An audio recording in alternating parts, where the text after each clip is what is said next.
where do you think most guys make big mistakes? Like where do you think the biggest screw up is? They show up to a gunfight with a knife. Yeah, you can take it to the bank. Hold the line, hey, you know we on the way. All the time, yeah, we do this every day. Well, ladies and gentlemen, we are back on Take It to the Bank podcast. I've got the man, the myth, the legend, the honey badger, Mr. Randall Tharp. Let's give him a big round of applause. And we are here talking about Region 1, the month of March, and we are talking about Florida. This man lives in that part of the country, has probably won more money in Florida. I ain't going to say than anybody else, but certainly knows his way around a grass lake. Randy, first off, thanks a ton for taking your time out to talk to us. And, just got back from a tournament on Rayburn. Had a pretty decent day down there, didn't you? Yeah, the day is the key word there. So you tell it was a 3-day event and the rest of it got canceled. But, 2 pretty days of practice, one miserable day where it poured down rain from daylight to dark. And then the tournament day we fished wasn't much better, but still had fun. Caught a ton of fish with my flipping stick in my hand. So, it was a good event overall. Anytime there's 235 boats and you're in the top 50, just happened to be the first guy of the money, but that's the way it is. But you hear it all the time, hey, at least I got some points and all of that kind of stuff. Fish perfect, catching a bunch of fish in bushes. I mean, I'm not going to complain. No, especially in today's day and age, if you can compete flipping bushes, side staring at a screen, that's always a bunch of fun. Seems like I don't get to do that as much as I want to now. Yeah, I don't know if you could say I'm competing. Like I looked up the top 10 guys and all 10 of them had minnows on. So I don't know if what you would call what I'm doing is competing, but, I still had fun and still caught a few nice fish in practice and a couple good bites during the tournament. So not too bad. Well, good. Well, let's roll right into it. This is the month of March. Everybody is dying to go to Florida, especially if you're up north or, even in my part of the world. I think we're about to get 6 inches of snow here in the next few days. Like everybody in Florida right now, it seems like every pro in the country is down there, flipping and they're in shorts and sun shirts and looks to be a whole lot of fun. Just really quickly, tell me how Florida lakes set up, because to me, they're different than everything else in the country. They're all natural, et cetera, et cetera. Tell me a little bit about Florida lakes as a whole across the state. Yeah, I mean, we are blessed with some very good fishing, but I agree with you in that our lakes are very unique. Like, I don't care where you're from, what part of the country or how much experience you have, Florida fishing is unique to Florida. There's certain techniques and different things that we do that if you're not from here and familiar with it, it can be kind of intimidating, especially, running around in 1 or 2 foot of water for a guy that's used to fishing in 100 feet of water.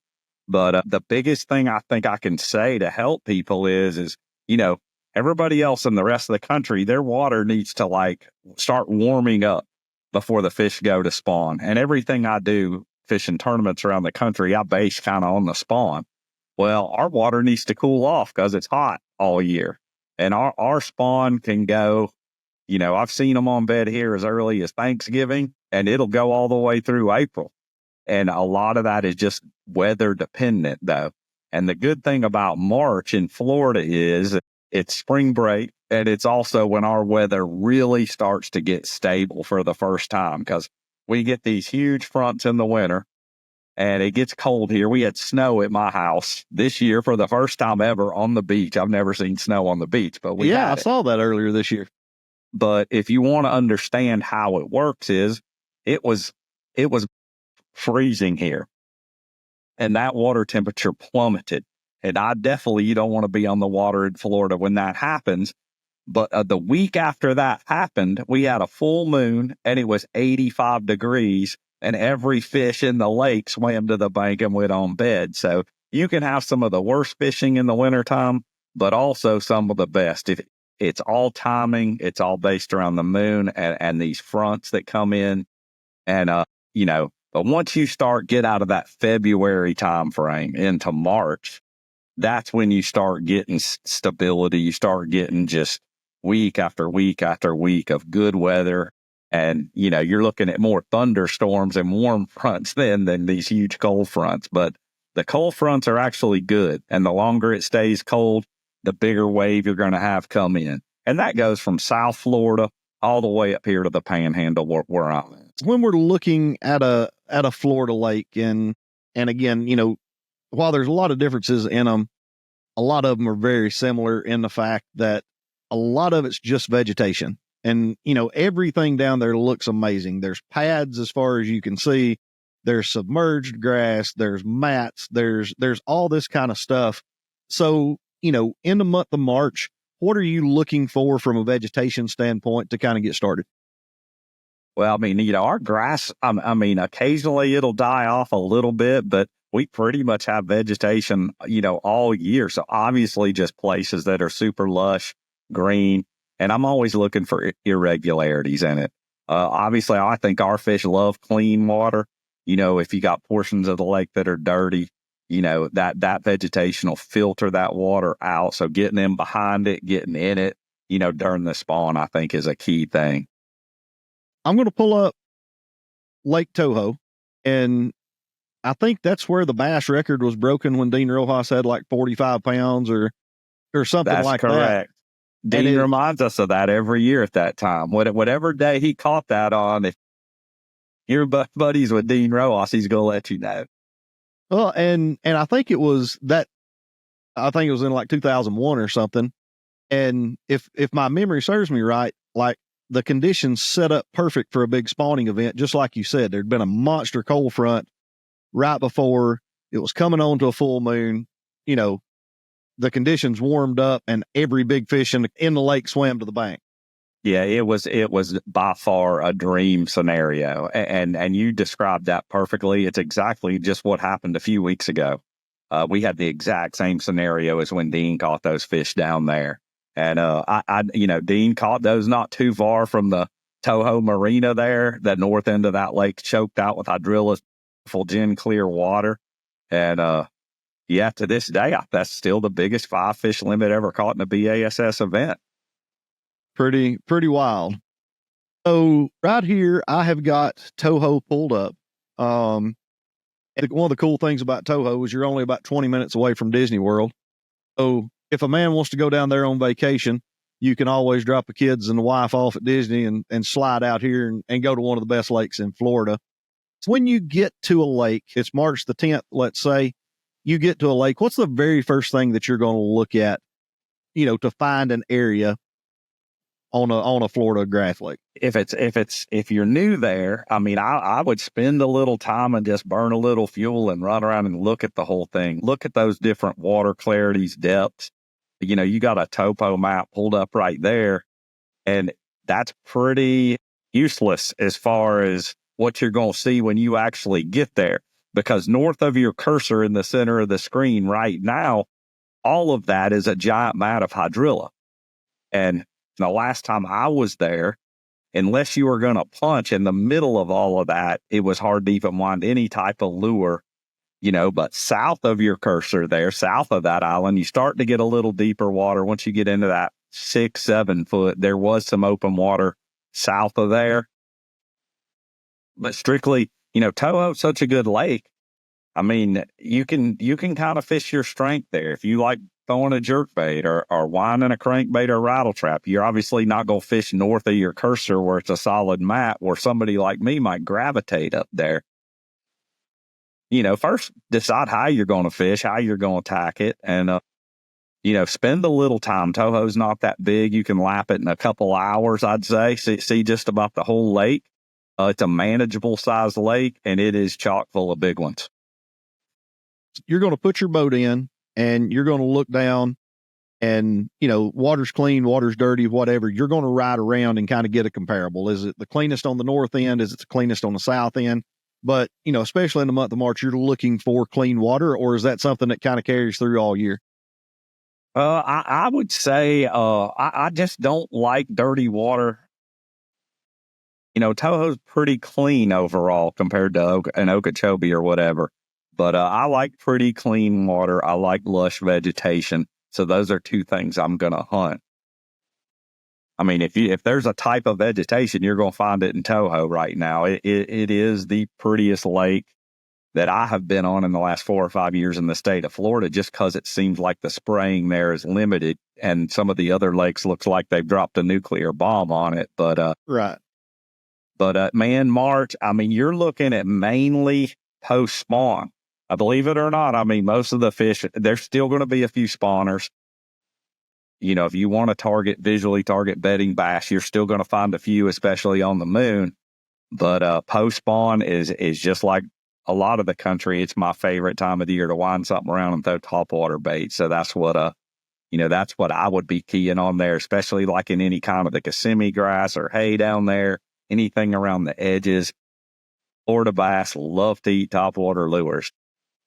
You know, it's a good scenario for leave your monofilament at the house, put you on some 50-pound braid and go have some fun. Okay, that brings me to a really good point. Across the state, I don't care if you're fishing the Okeechobee, if you're fishing, the Harris Chain, Kissimmee Chain, St. Johns River, wherever you're at in that part of the world this year, I want 5 baits and 5, complete setups that you're going to use, that you're going to have on your front deck no matter what in the month of March. Okay. Without a doubt, number one, it's going to be a swim jig. I throw one with a crawl on it, and I also throw one with a swim bait trailer. I just let the fish tell me kind of what they want. But if I had to tell you, I'd take a black and blue one and a 3/8 ounce side with 50-pound braid. That'd be number one. I'd never leave home without that one. Number two, same setup. I would have a speed worm, and for me, it's a Zoom Magnum speed worm. They like to eat needlefish down there post spawn. I think the needlefish harass them when they're spawning, and a speed worm probably catches more fish in the state of Florida than most people have any idea. So you got 2 winding baits there, a swim jig and a speed worm. I'd say the third would be a topwater bait like a devil's horse. I use devil's horse. I actually have some that are handmade. I think Rapala builds a good one. The original devil's horse is good, but anything with a prop, like maybe a tiny torpedo, the devil's horse is that time of year just gets bit. The next, we're going number 4, I'm going to put a hollow body frog on there. Obviously like any type of winding frog, like a horny toad is good too, but post spawn, I feel like those fish might be just a touch lethargic. And when they're not wanting to chase something like that speed worm or swim jig, I'd have a hollow body frog.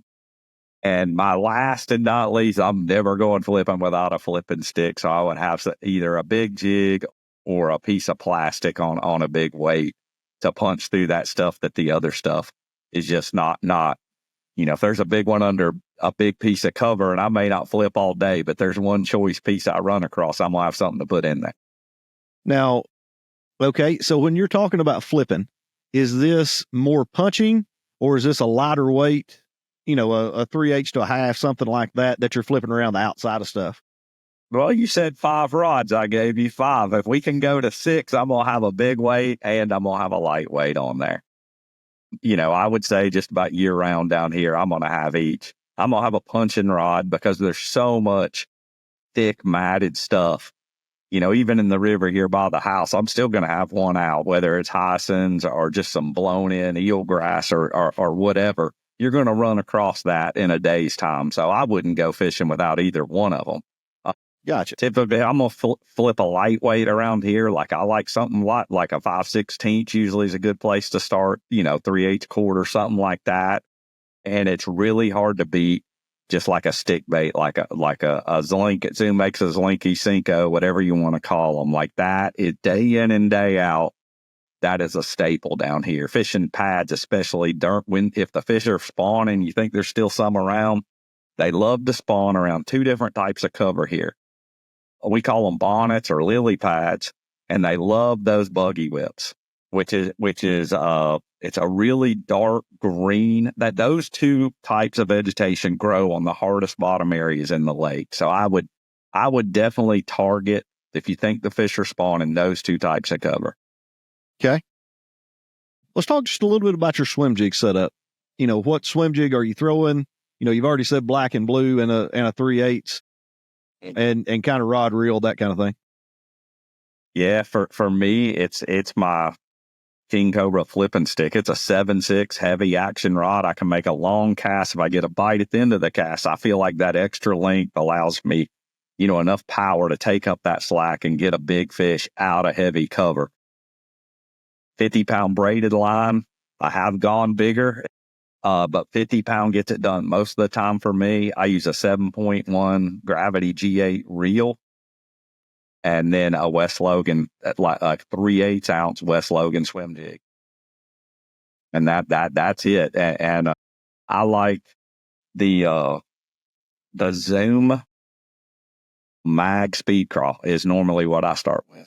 And don't be afraid to it doesn't have to always match. I have caught more fish recently, the last few years, on a watermelon candy speed crawl on the back of a black and blue jig. It's the ugliest thing you've ever seen. Maybe that's why they bite it, but that's been my kind of go-to for the last 3 or 4 years. It's amazing to me when you get some contrast like that, and I feel like nobody does it because, like you said, it's ugly as sin. But when you start mixing green, that watermelon or green pumpkin color with a black and blue, there's very little that looks as much like a bluegill as that does. I do it with a flipping jig a lot, up here in Tennessee, flipping around in the summer when they're all eating bluegills. Like, I just, nobody does it. I think it's one of those deals that isn't talked about very much. Yeah, just keep the color thing simple. I mean, that's what I recommend. Like with the speed worm, I carry 2 colors. I carry watermelon candy and June bug. Like if one's not getting bit, I put the other one on, but I don't care where I've been. Those 2 colors get it done. And the same thing with the rest, just light and dark. Like usually, with a horny toad, a black one is hard to beat. Just keep things simple.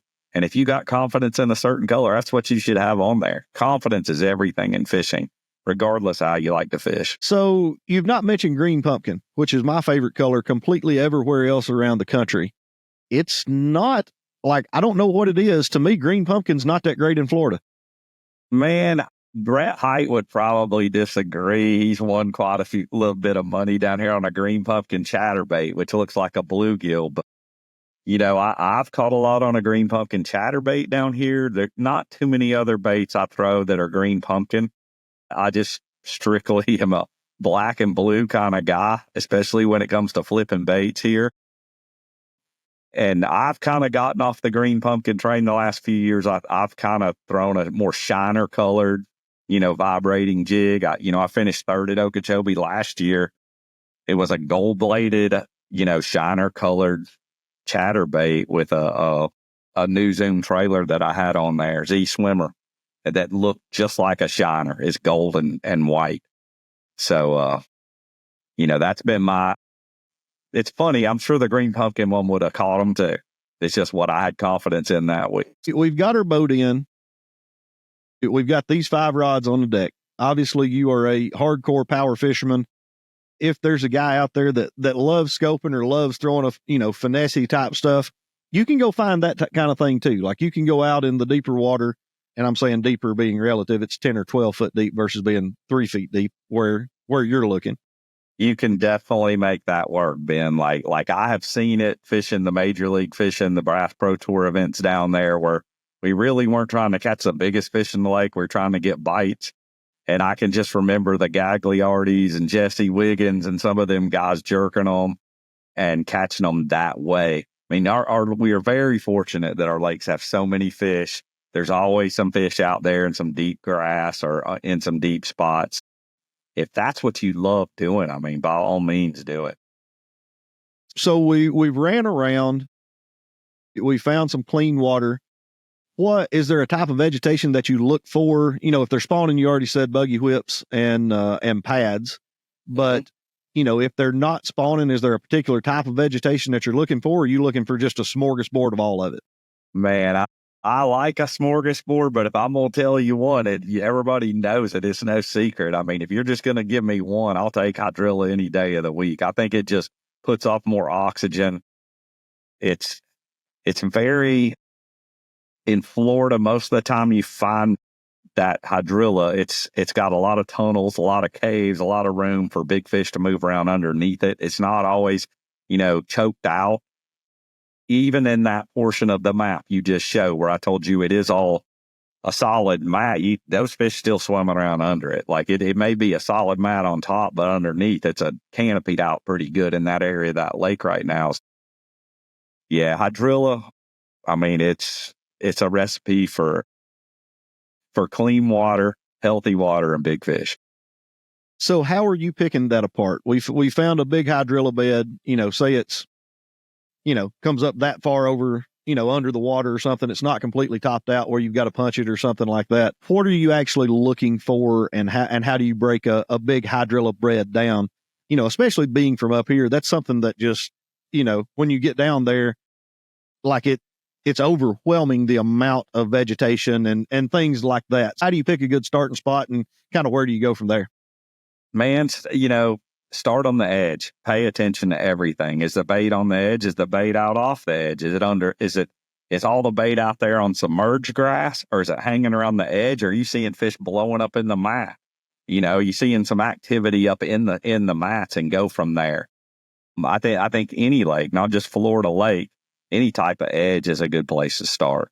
And obviously, an irregularity on that edge. That's where I would start a point, a big pocket, something like that that's different. Just a good place to start. As far as a search bait, are you picking up that speed worm or swim jig first, just so you can cover some water till you get some bites? Yeah, I typically would. I can't tell you how many times I'll fish a whole practice and never flip a single time and end up flipping in a tournament. Like I don't know if it's a process of I'm trying to eliminate everything else, but I can just learn more during practice by covering water.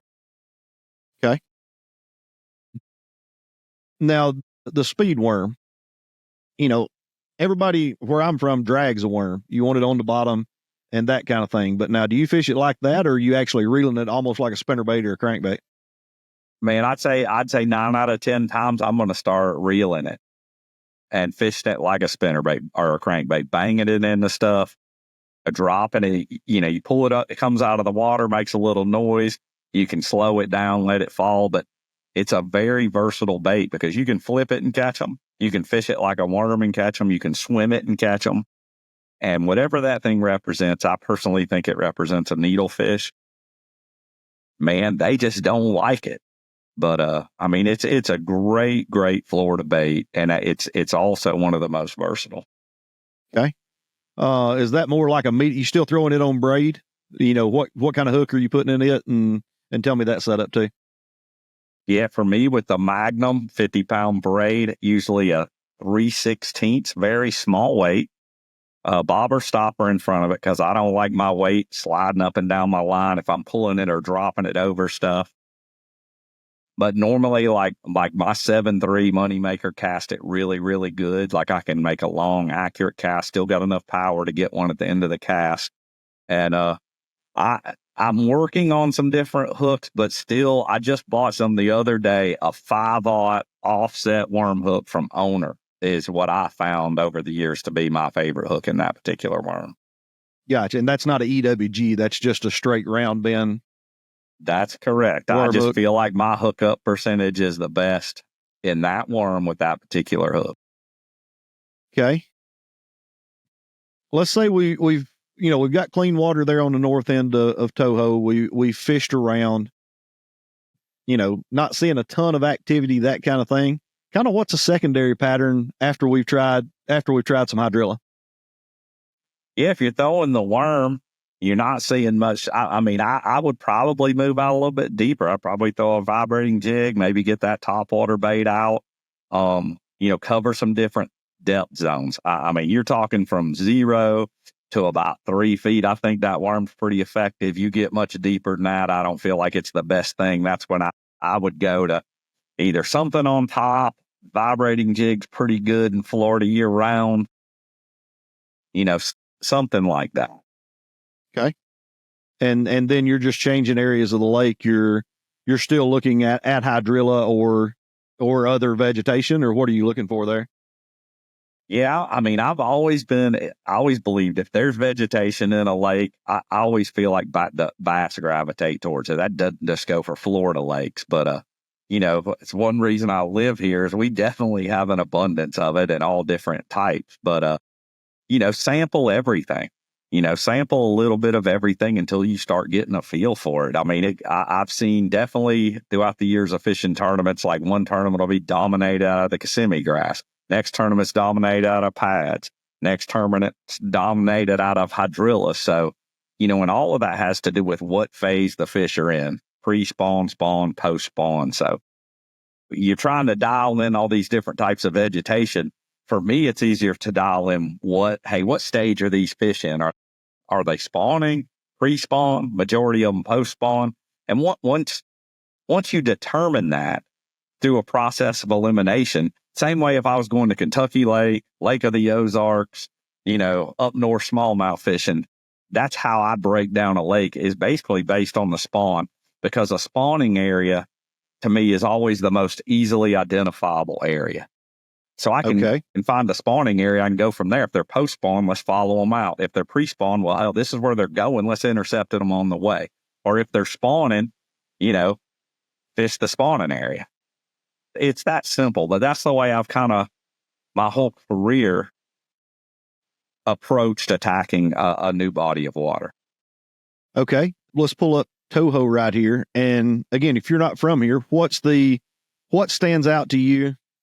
If I can get her zoomed in right, what stands out to you as a major spawning area on Toho? And you just tell me where you want me to zoom in. I don't think you can look at that map, or I could sit here and tell you, I obviously know some very well-known notorious spawning areas. Like obviously the very north end up there where Dean caught the record-breaking bag, it's a very protected area. It's got tons of vegetation and clean water. So that entire north end, even around that island in the middle, is a notorious spawning area. Gotcha. And you can also see some canals that connect up there. They spawn in those canals. Working further down the lake, there's a lot of huge Kissimmee grass fields. And back in behind that Kissimmee grass, you got same thing. Even though it's on the open lake down there, it's very protected because of all the vegetation. So like you can see a big point below that island.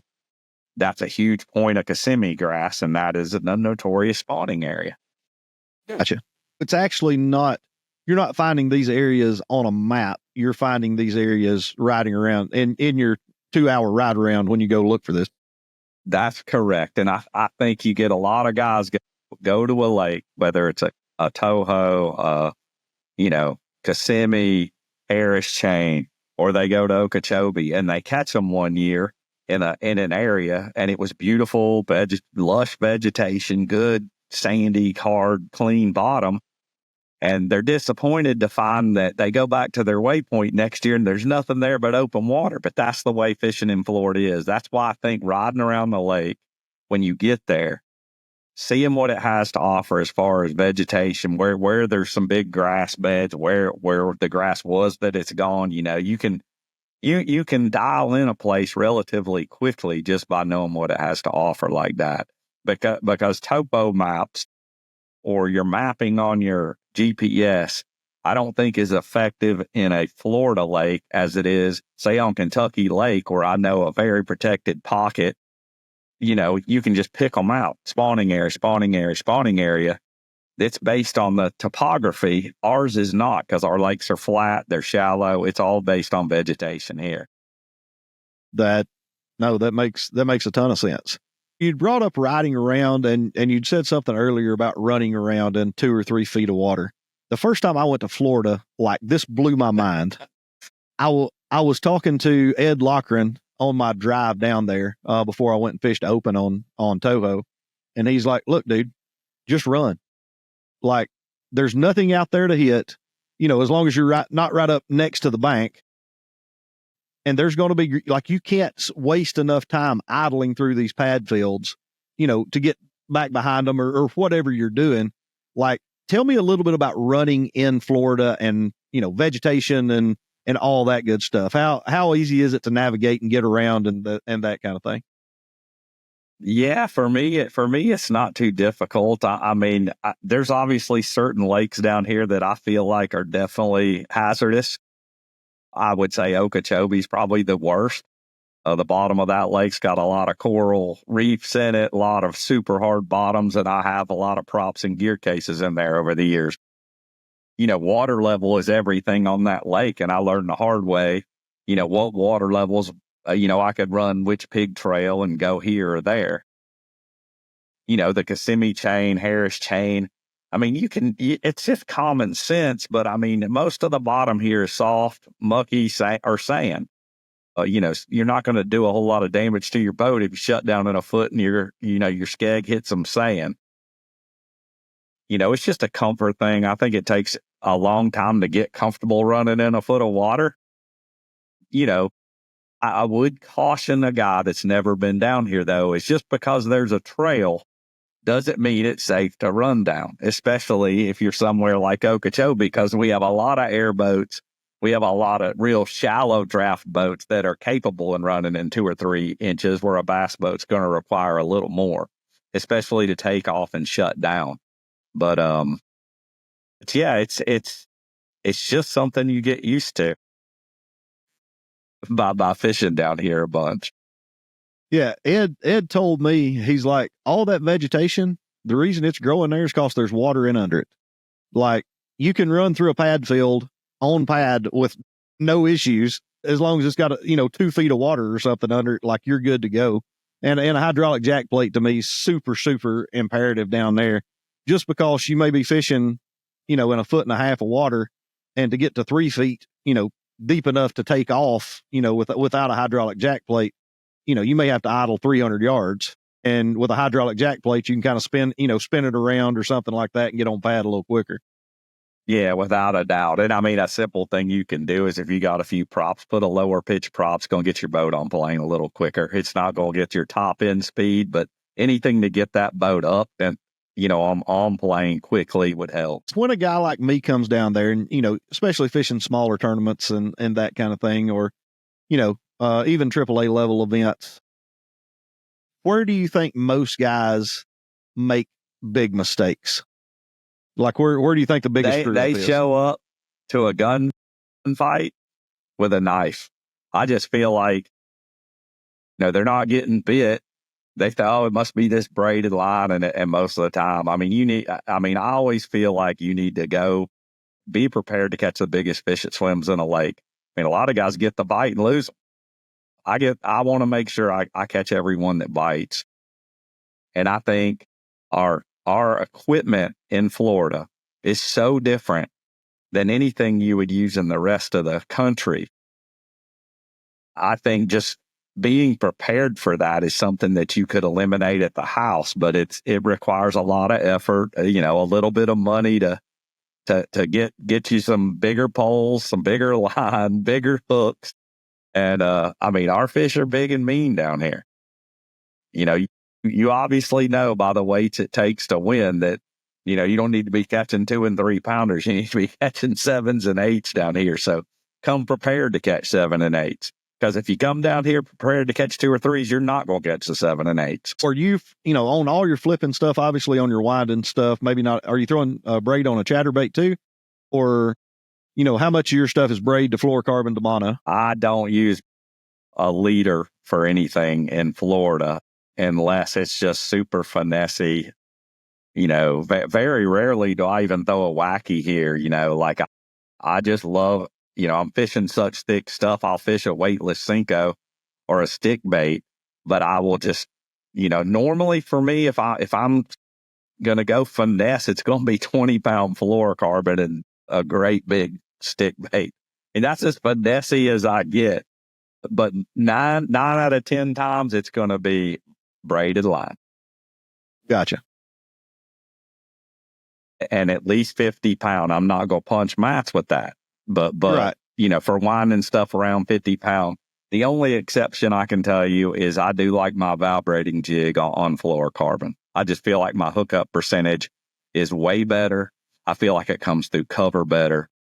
And, I've kind of proven it to myself, as well as my buddy Brett, who's won a lot of tournaments down here with that particular bait, that you can get it done with 20-pound floor out here. Okay. It seems, especially on a place like Okeechobee, where, it's kind of the famed Florida fishery, it's massive. And it always seems like, on the tournaments that you watch, guys are just piled up on top of each other. And there's, miles and miles and miles and miles of stuff to fish. But all the fish, it seems to be, are in small areas. Number one, first question is, why is that? Well, Okeechobee is a massive size. The lake used to fish massive. When I first started fishing down there in the early 2000s, there was literally so much fishable water, clean water, pretty water, that you could find fish and be away from boats. But as different water levels, all the spraying, I've watched that lake transition into a lake now that it's this giant body of water, and there's two areas. Last year there was literally two schools of fish. There was one in South Bay and one on North Shore. And the entire tournament fished those two schools of fish. And there was maybe a couple little ponds that people could get into and catch a few. But you have to understand Okeechobee first. There's a huge population, huge, that just lives in the middle of that lake on bait. And nobody, to my knowledge, under normal conditions, has figured out how to catch those fish. We just fish for a small percentage of them that come in to spawn. And those fish will hang around. They'll move out, new ones will come in, and then you find and that's why you see 100 boats fishing an area the size of a football field, because that's where they're going to come to spawn. I almost feel sorry for the fish these days, because there's no place for them to be safe. But that lake has changed a lot. When I started fishing there, I had a lot of good fishing holes that nobody ever knew about. Now, you don't have anything to yourself. It's just the way that lake is cycled, and I don't think it's the lake. I think it's more, we've done it to that place. It's unfortunate because everybody along the coastlines, the water coming out of that lake is not healthy. It's something I'm really passionate about, because it used to be my favorite lake on this planet. When I went out of the locks in Clewiston, or I'd go out of the river in Okeechobee, and it was like you went into bass fishing paradise. I used to spend every day that I could possibly fish from daylight to dark on that lake, because it was bass fishing paradise. And now I don't go anymore. And it's because of the condition the lake's in. It's still got them, still got a bunch of big fish. But is it as fun as it used to be? It's definitely not for me. Gotcha. And most of that is just clean water. Like the rest of the lake will be murky, and there'll be one pocket of clean water or something like that. And that's what all these guys are. That's what basically everybody finds. That's correct. One clean water, hard bottom area left. I mean, I think they're drawing the lake down now with some type of restoration project they're going to try to do. But in my opinion, they just keep dumping chemicals in there, and I don't think it's good for the lake. I don't think it's good. Definitely not good for the vegetation or the water that's coming out of the lake. I can remember a time when the water coming out of that lake was gin clear, just like the water we were fishing. Now it's hard to find gin clear water anywhere in it. So, I'm not a scientist and I don't have all the answers, but I do know what it used to look like. That there wasn't a whole lot of red tide in the Gulf, around where that water that's dumping into the Gulf coming out of that lake. There didn't used to be that. And now there is, because they're dumping Lake Okeechobee chemicals in it. So that's just what I see. Okay. And like Okeechobee and the Harris Chain, the Kissimmee Chain, St. Johns River, that's where a lot of the bigger tournaments are. In my opinion, one of the coolest things about Florida is literally around every turn on every road, there's a little pond, and that thing's got bass in it. Yeah, we're really, really fortunate. And those lakes are all famous tournament fisheries you're talking about. Like they all have them, and they all grow really quick and get really big. And they all have similarities. Typically we've talked about it since we've been on this thing. Vegetation, if you like fishing vegetation, you're going to be hard to beat this state. Whether it's up here in the Panhandle where I live, Lake Seminole, which is my home lake, all the way down to the Everglades, it's amazing bass fishing down there. Yeah, I know a lot of guys that have been down there again on, from here, everybody goes to Florida on vacation, and a bunch of people go down there and they are, they just grab a rod, one spinning rod with a Cinco, and they get their heart broke because they catch an 8-pounder out of the 5-acre lake, that their hotel's sitting on. Yeah, the canal systems that we have in this state are all pretty amazing. They're all connected to these other reservoirs, and I mean, they're all full of fish. The further south you go, the more chance you got to catch some exotic fish, peacocks, or whatever you want to catch. And guess what, man? If you get tired of catching bass, call me, and I'll take you to catch some giant redfish or tarpon or whatever your poison is. I mean, that's just, we are very diverse, and I think another benefit we have as far as a state, as far as bass fishing goes, is half the people that fish here don't fish for bass. They're saltwater fishermen. So, if you're a fisherman in Kentucky, there's a good chance you're going to go bass fishing at Kentucky Lake or wherever. What else do we have besides a few crappies or bluegills or something like that? There's not a lot. Yeah, but what I'm saying is we're only getting basically half of the fishing pressure. One, we have millions of little bodies of water, rivers, creeks, canals, and lakes. But we also splitting it up with salt and fresh. And, I personally love doing both. Well, that is awesome. Really quickly before we hop off here, I don't know if you kept up with the MLF event that was down there. It seems like there's always some drama that revolves, especially in Florida. I mean, it happens everywhere, but there's always some drama on fishing holes and that kind of thing. And I feel like you were involved in one of the most public, little spats with another angler that there ever has been. Now, I know you and Heron are cool now. How, number one, why does that happen in Florida? And how can anglers handle it a little bit better to keep that from happening in the future? Well, first, let me say that I've been doing this a long time, and there's always been disputes on the water. I mean, even before my time, there was disputes on the water. Is it happening more these days? Absolutely. There's a lot of, we could do a whole different podcast on the reasons for it. Social media, live streaming, I think you could blame the leagues for a lot of it. All the guys operate in the gray area. There's tons of reasons for it. Yeah, I mean, I honestly, my fight with Matt, we're both trying to win, an Elite Series event, both in contention. Neither one of us had seen the other boat until the final day. That's how that happened. And I honestly wish it happened again. Like I need to be in another fight because it would give my numbers a boost and maybe I can make a little bit more money. But yeah, I mean, Matt and I are still friends. I still root for Matt. I don't fish against him much anymore, but I mean, people don't realize that Matt and I cut our teeth on the same water. Like I've known Matt before either one of us were doing it for a living. And it just so happened that we both had a camera in the boat. And I will say this, people just know what they see on TV.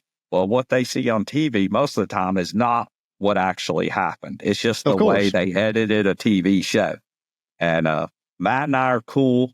It worked out for me in the end because I did get a blue trophy out of that whole thing. And I am actually looking forward because I have only fished Norfolk Lake one time in my whole life, and it was that week.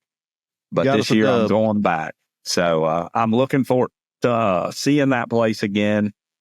It's probably going to be a scoper's paradise and not too many half-ounce jigs being flipped down the bank. But I'm still looking forward to going back because there were some good memories there that week. Well, I don't want to wish bad on you, but maybe you can get another altercation with an angler and get you some more views. Who knows? Yeah, let's not do it with math this time. We'll do just maybe another one of my buddies, B Height or somebody. I'll get into it with there him. you go. Yeah, you and B Height would be awesome to get into it, hollering at each other on the water. As tight as y'all We stay into it all the time. So we're at each other all the time. It would be pretty comical, though. All right, one last question, and we're going to hop off here. I know you got another call. What's the funniest thing that you've ever seen or happened to you on the water? Like, we ever rolled around a point and saw some naked lady there with her old man, or like, what's the funniest thing you've ever seen? I have seen some nudity. I wouldn't say that's the funniest thing I've ever seen. Probably the funniest thing, I had to get down in my underwear and put my plug. I've left my plug out on a BPT event one time. I think that was pretty. Seeing an older gray-haired guy in his underwear on camera put his plug in, that was it. I mean, it wasn't. I didn't think it was funny, but everybody else probably did because it was me. Right, But, right. Man, I don't know. You know what? Like, it never ceases to amaze me. Like I just like to sit back, especially with the young kids, and watch the show. Everything's funny to me these days. Like I just got back from an open and we had terrible weather. I never put my boat in, but just watching all the kids stress about getting their boat in when I knew the tournament day was going to be canceled, and it was. And then they're stressed about getting it out, and I just sat back and watched the show. It was hilarious. Where can people find you if they want to follow some more Randall Tharp info? Yeah, I'm still very active on social media. If you want to follow my tournament career, I still do all kinds of updates, post, all kinds of new product stuff, Facebook, all of them, Instagram, YouTube, TikTok. I do all of those. On my website, if you want to book me for a charter trip up here in the Panhandle or wherever in the state of Florida, you can go on my website, randy@randytharp.com. There is my email address, but I'm easy to get a hold of. That's awesome. Well, we will definitely have you back on. Again, you're a Florida expert. Thank you for taking your time out and coming to hang out with us, teaching us what we need to do when we go to Florida. And you can take it to the bank. All right, Ben. Enjoyed it. Yeah, you can take it to the bank. Hold the line. Hey, we on the way all the time. Yeah.